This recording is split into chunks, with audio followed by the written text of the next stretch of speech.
Good morning, Marcus Tuttle here with the wide world of real estate. It is September 10th, 2023, and I don't know, might be getting up there to 8 or 9 episodes of my recording my audio.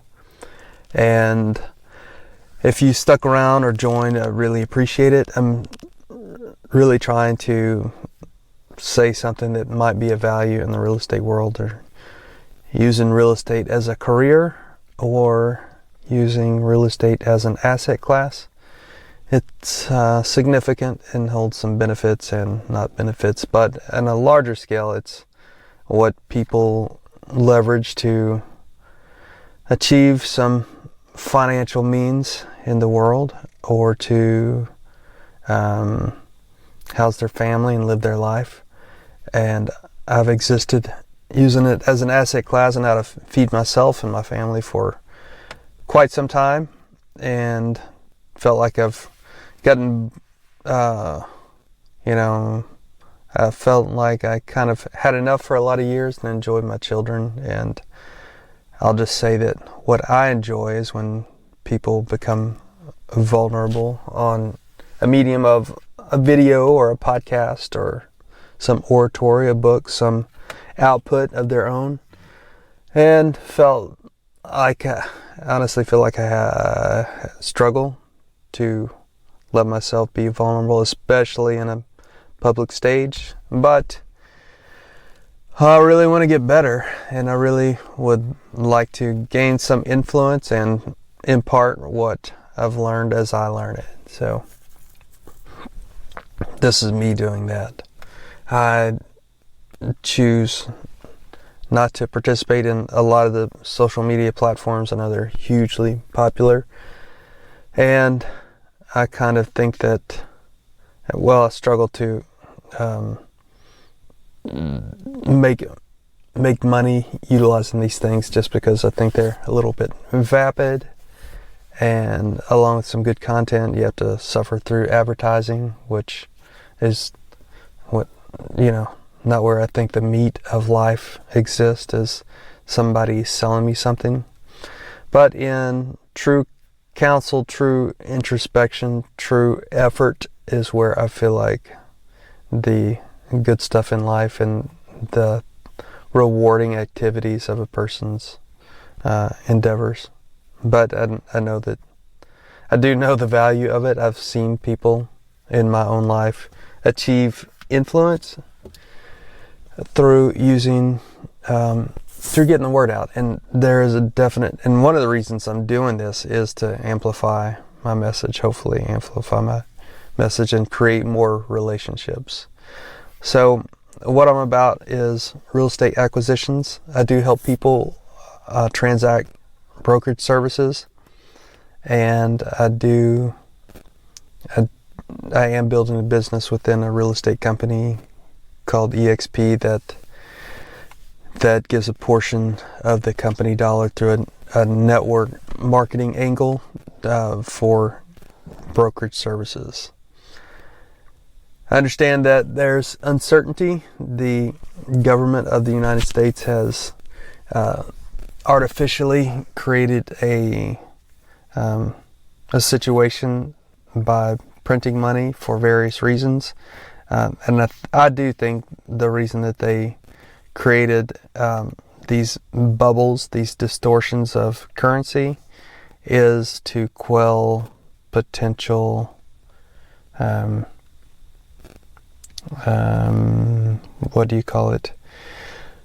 uncertainties. Back in 2008, whenever a few of the large banks failed because of poor choices on investing in securities backed by mortgage loans that were supposedly A grade, untouchable, very good assets to put money, and people with their hard-earned money placed their money in that, and it wasn't good. There was a crisis in confidence and affordability and the quality of the loans, which caused the 2008 stumble. And then recently, 2018 would have been 10 years, 19, 20. 10, 11 years later, there was the COVID crisis that caused, I think, the government just to flood the economy with money in order to make things smooth. But what they've done is created a currency bubble, and that's what we're left with. The artificially low prices, the government buying treasury bonds and reducing the yield of the bonds because of various economic reasons, and artificially low mortgage rates.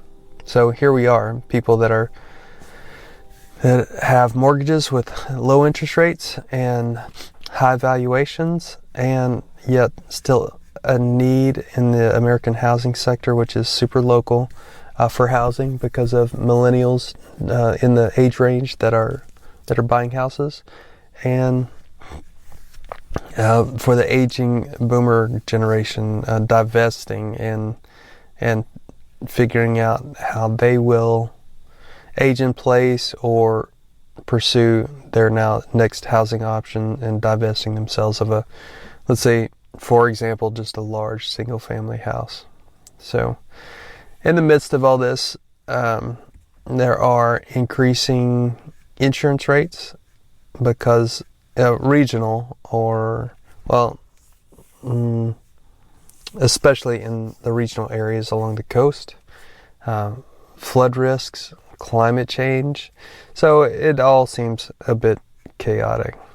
Yet the need for housing persists. People don't seem to get tired of living inside houses.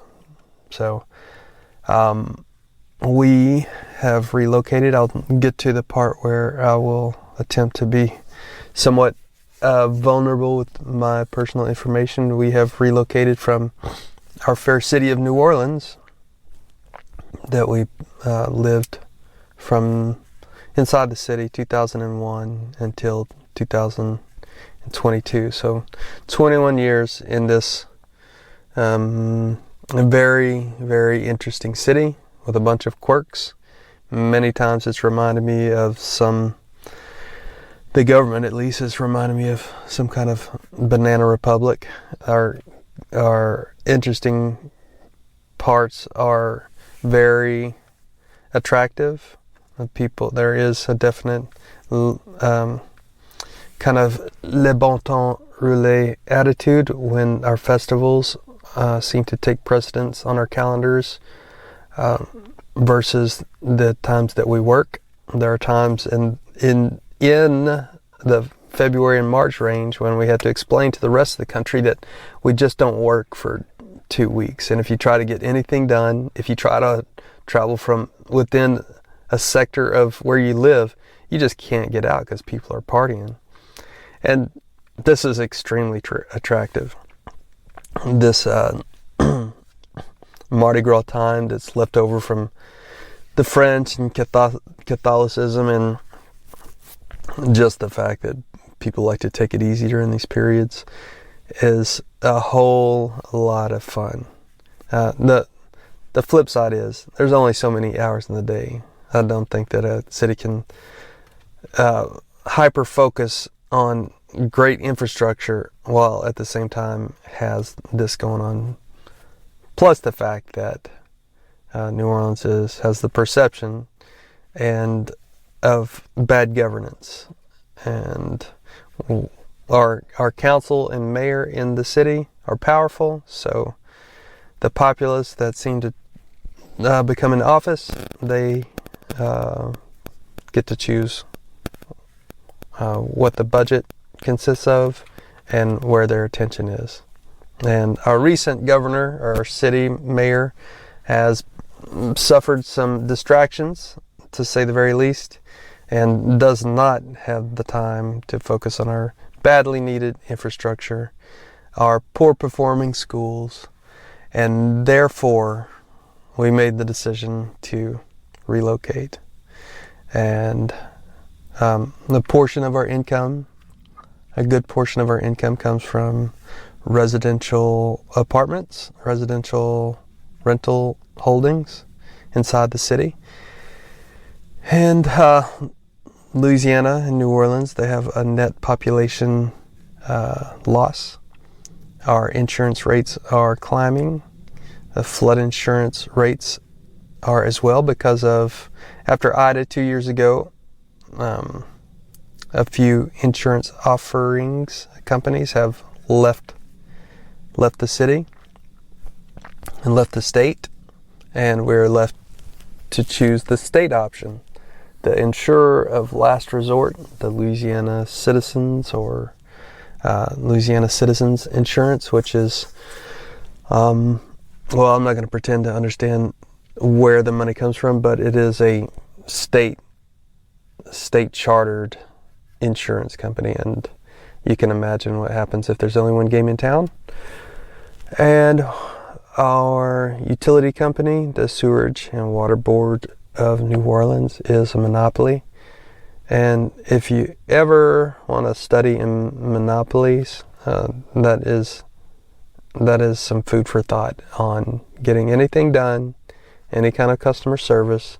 There's just no threat of not using them. So you have that, and it is a privately run monopoly of the Sewerage and Water Board of New Orleans. So we voted with our feet and decided to relocate.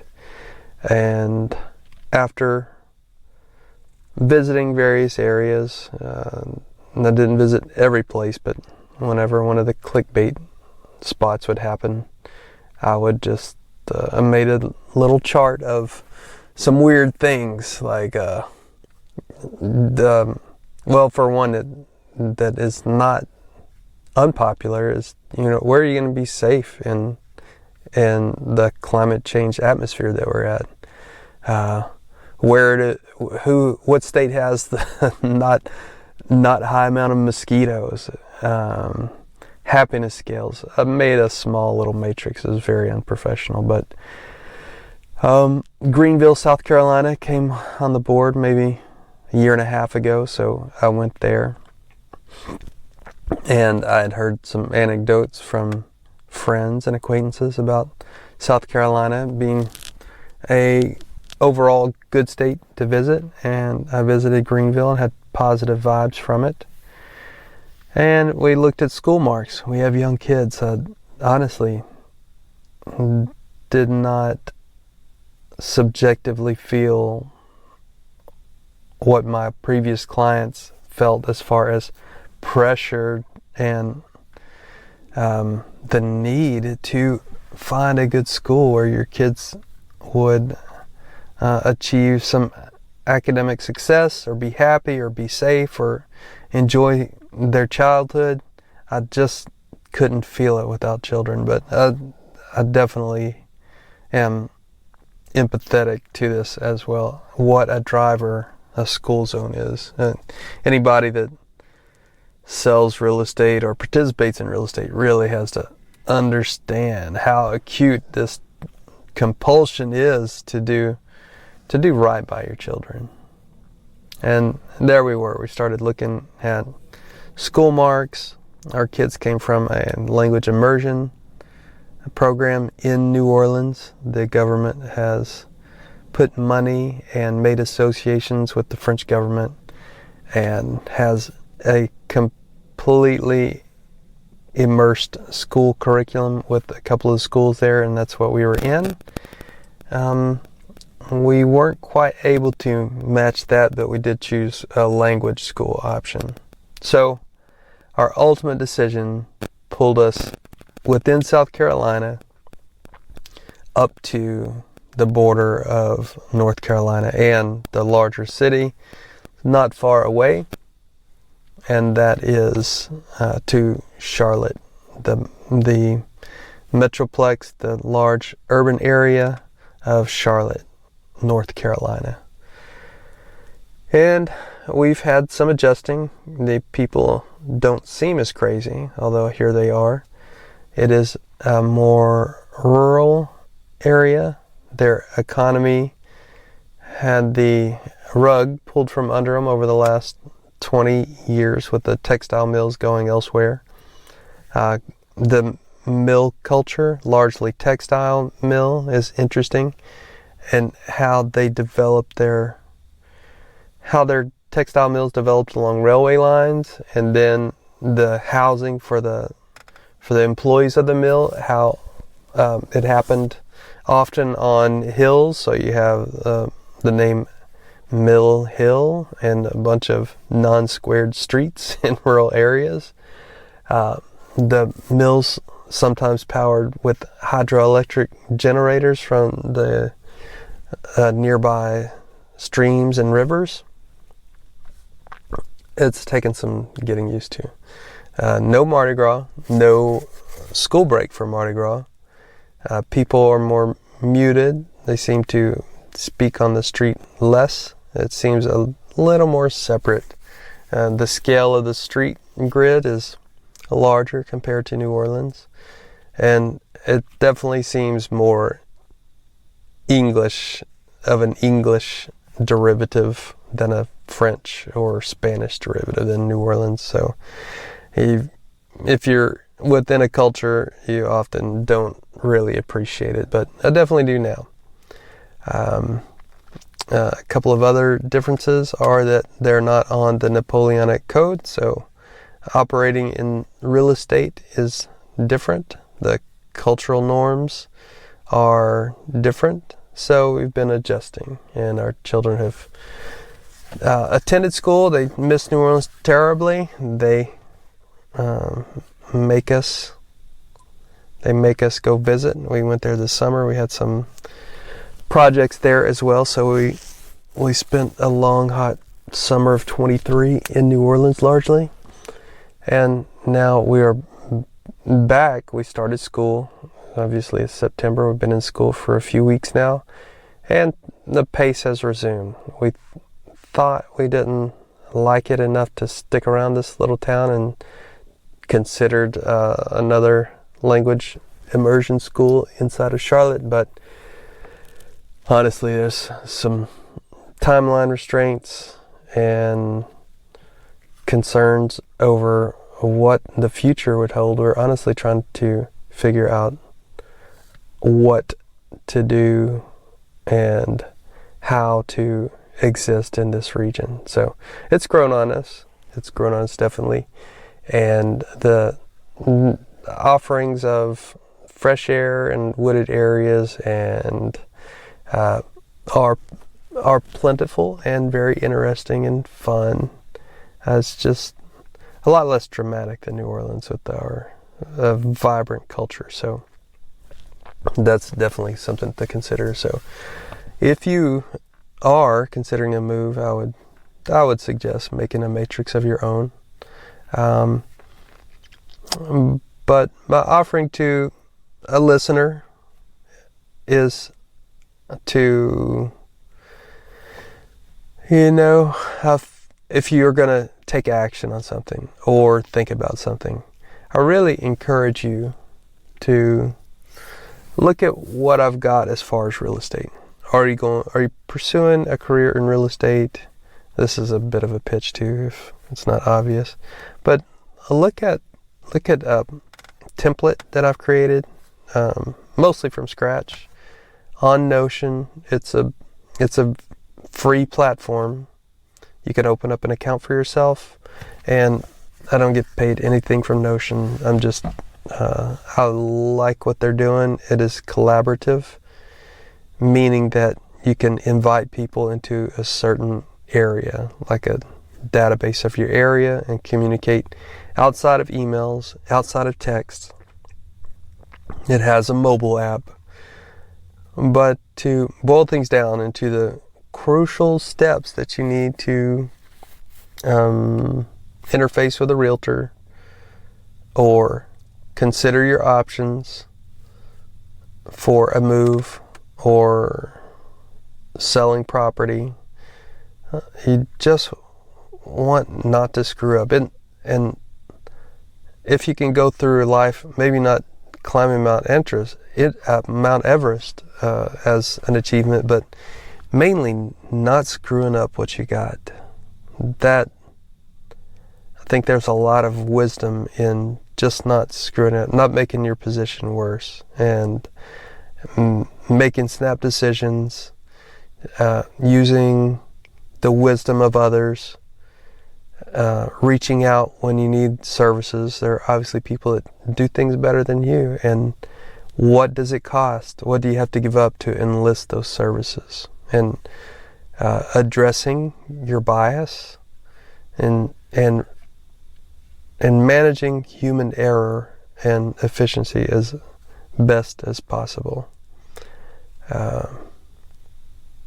think making good decisions for yourself is really an art and also a science, because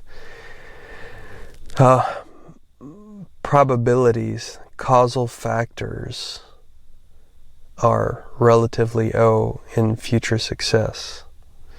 For example, if you have a couple of job applicants and one is super energetic and gregarious, looks good, smells good, versus one that has similar requirements and presents differently, there's a whole lot of bias that goes on and a whole lot of noise as far as making good decisions. There is books have been written, many areas of thought have been geared toward these biases that people every day fall to in regard to making some subject decisions or suspect decisions, and only time will tell. And one of the main ones is the hindsight bias. the bias that causes you to think that you can predict the future when there are many things that are unknowable. And the hindsight bias says that since a result played out and you feel that you knew that it was going to happen that way, like you knew a fighter was going to win, or you knew that this was not going to turn out well, that causes you to focus that you were correct, even though the results play out that you may not, you remember it in a more intense way that causes you to believe that you can predict the future. And it's super interesting. You can be overconfident and just assume because of your position, because of your status on making good decisions in the past, gives you the badge of a good decision maker. The evidence plays out that it doesn't. And overconfidence and overconfidence in this realm really sets you up for a fall. Like leaders that feel, or anybody really that feels like they're infallible because of their previous decisions, gives them the elite status of making good decisions, just doesn't play out. The people that make better decisions, they don't assume that they're infallible and that their decision takes precedence over doing the hard work, investigating the options, talking about the potential setbacks, the potential noise that could influence your decision, and biases. Just using a bias checklist, that has proven out to reduce bias just by talking about it. And recently I read a book called The Checklist Manifesto. Simply by creating the checklists that are needed to make good decisions, and one of them, let's say, could be a subset of talking about the biases, improves results vastly. And this was in two areas where this type of process that's becoming popular is, of course, air travel. And pilots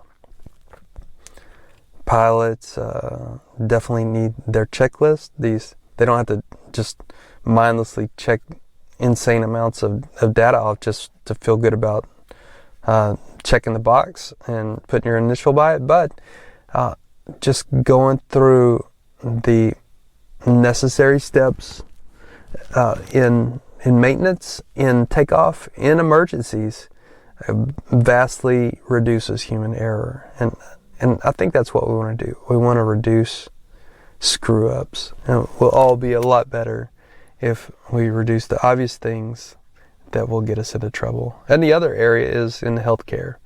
I think in 2008, 2010, the World Health Organization did an experiment and utilized the checklist. And just the simple fact of people at the beginning of surgery stating what their position was, what their role was, galvanized people into a team in order to communicate. So the checklists are, one, a checklist, but two, a communication device. It just sets the tone for the communication, sets the tone for the team, and reduces human error. Like deaths from surgery, vastly reduced, somewhere in the magnitude of 50%, which is fairly amazing. So, participating in real estate transactions, where I've brokered for people and held their best interests in mind, cooperated with a co-op agent, meaning another agent in brokerage that representing the other party in the transaction. It's usually a time-intensive affair with the need to cooperate and understand the mutual goal while hopefully doing a better job than the client could have themselves of creating a successful transaction that completes to the client and has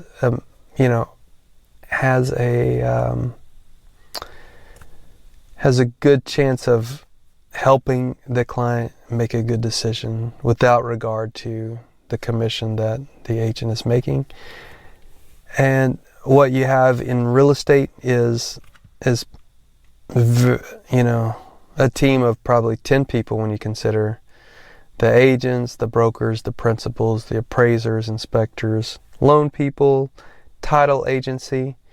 It is a definite project that is not often managed like a project with the communication lines, communication segments that happen via text, via email, miscommunications, people who are overloaded, incompetent, too busy, have a huge ego. I mean, there's a lot of ways for it to go south. And what I feel and have experienced that the structure of the transaction is not focused on, and people choose the person that's available or the person they know without a strong backbone within the transaction to, let's just call it, not screwing up. So that's my goal for my own devices in property acquisition, property management, the maintenance of the systems within a structure, a building, just a residential building. Maintaining your systems and not screwing it up it really deserves a lot of attention and discipline in order to not have waste. And I think that's kind of, unless we have a flair for the dramatic and want to, skate close to the edge, discipline is really needed, and systems and communication and awareness of reality is, I think, what you're after. After that, you can have the ability to pursue the artistic side of a transaction. Choose a pretty color or a pretty design and have more attention to pursuing these second order thinking goals after you have a framework, a skeleton for your activities, whether it's the pursuit of a type of house or actually legally protecting yourself and using the correct paperwork for a transaction to achieve your results. So that's where I'm at. I'm in the middle of a couple of projects that are a little bit new to me. I am certainly available to talk and discuss and contract with people for transacting real estate. I am actively pursuing acquisitions. I have turned my attention toward becoming completely learning based and not only in the real estate field, because that gets a little one dimensional, and pursuing investment as a whole with capital markets, meaning bonds and stocks and dividend stocks and different things. I've started to try to create lateral connections across industries and study great leaders and try to constantly be learning. That is a goal of mine. And specifically, we bought a small old mill house, meaning it was built for the employees of a textile mill south of Charlotte along Highway 77, and it is my first renovation project outside of my main area of New Orleans. I think I was a little on my feet adjusting. I definitely spun my wheels for about a year, just a little bit shocked in the fact that we had actually moved out of New Orleans and tried to assimilate what we had actually done. It seems weird. If we didn't have children, it would certainly have been different. We would not have had these additional concerns, but we did it. And we're not dead yet. It was challenging, but I'm talking about that small house that we purchased south of Charlotte, and it's a renovation project ongoing. Relatively small, has a little bit of fire damage, and just finding labor is a major thing, especially trying to do things for less, and have a decent amount of quality and not paying the rates that contractors charge around here. I was a little shocked, to be honest.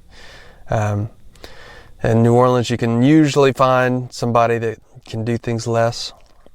Some guy that has multiple skills that can work by the job where you can get a value. But gosh, I don't know what.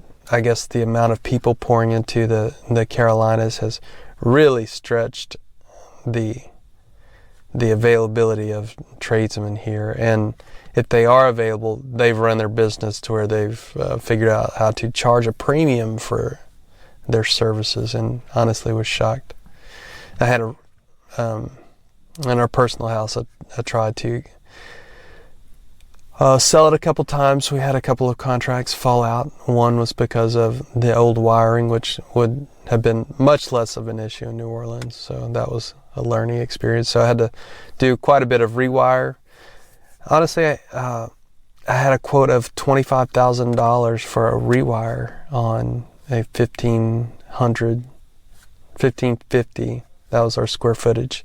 Old wood frame mill house with a huge stand-up crawl space where, the crawl space is like 7 feet, so it's not like you had to crawl around on your belly, but that was a bit shocking. So in creating the best margin for myself, doing things, I've just made a career out of doing things for less on renovations. After Katrina, it was a lot of it with my own hands, and the subsequent stuff, just done a better job of finding the person and keeping them on schedule.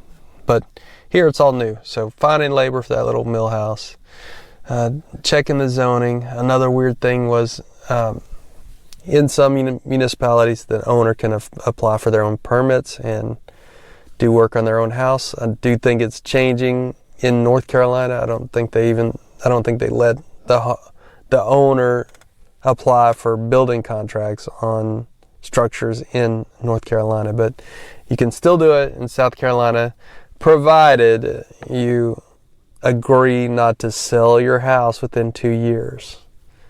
Talk about a police state. I honestly can't imagine how they would enforce that. And it's such a dead little county. It seems to be a little ridiculous. So applying for permits and finding labor to turn around that little slightly burned, dated house with a couple of little shoring issues is going to be a challenge. So that's my hope, is to turn that around in a couple of months and put it into service. And so again, I am hoping to say what I got going on with limited, guarding of my own ego, and to build a sales organization, to acquire property, and to help people, whether I get paid or not, with my template. And if I get paid, just to help a person make good decisions, whether they interface with a realtor throughout the United States and countries beyond. I'm speaking English, so it would of course be the English-speaking parts of the world, to help you with a template and to help you understand how to limit human error, understand the bias and noise that goes into decision making, and to help you guard against waste and bad decision making. I think that is a true statement of my desire for myself and for you as a person, to help you understand what I've learned in my life and my experience, and to impart it to you. I think that I feel, kind of feel good about that. So my channel, I really can't do better than the places like Bigger Pockets. If you want up-to-date, real-time information about which way a market is going, I have very little confidence in my ability to say what it might be in a different area, but I do have the tools. I do know how to figure out a market by using trend lines, by using sales data and absorption rates, by using the math and thinking critically. I do know how to get the information. And there are some things that are just unknowable about what the future holds. And I think that when you study good decision making, you'll understand that the big blowhards that say that they know, when it plays out statistically, those are the people that perform less well than the person that is constantly doubtful, constantly rechecking things and looking at adjacent data points and making connections. Those are the people, even though it's quite a paradox, the people that say they know definitively, those people don't perform as well as the people that, of course, there's a blend of these type of people. The big blowhard that says they know everything. You'll find them on every YouTube channel saying that they, predict the sky's falling or predict that things are going to be great and rosy. I think that those are the big blowhards of the world. So typically, they don't perform. They predict less well than the people that are a little bit more reticent, not big blabbermouths, and make lateral connections and constantly doubt themselves. So that is another paradox and perhaps a bias, definitely a bias, and additional noise to making good decisions. So that's my hope, is to make good decisions, avoid waste, and not screw it up. That's a heck of a business plan, right? So, all right, well, that's maybe I've done better on this one, or will feel better about it compared to the others, where I am figuring out the best way to pollute the airways with my opinion. And I hope to just show you a real way that people exist using real estate as a career and asset class to achieve material wealth for the purpose of being less subject to the machinations of the government with the money supply, interest rate, and government services. So I think that you really need to understand what the government wants of its citizens. And if you are interested in real estate as an asset class, I would encourage you not to pay for much and to not go give a whole lot of money to the people that say that they know it all, but to get a library card and access Hoopla or Libby and soak up, or a great investment is Kindle Unlimited. Learn as much as you can, make lateral connections, understand bias and noise, and don't screw it up. So use my Notion template, contact me.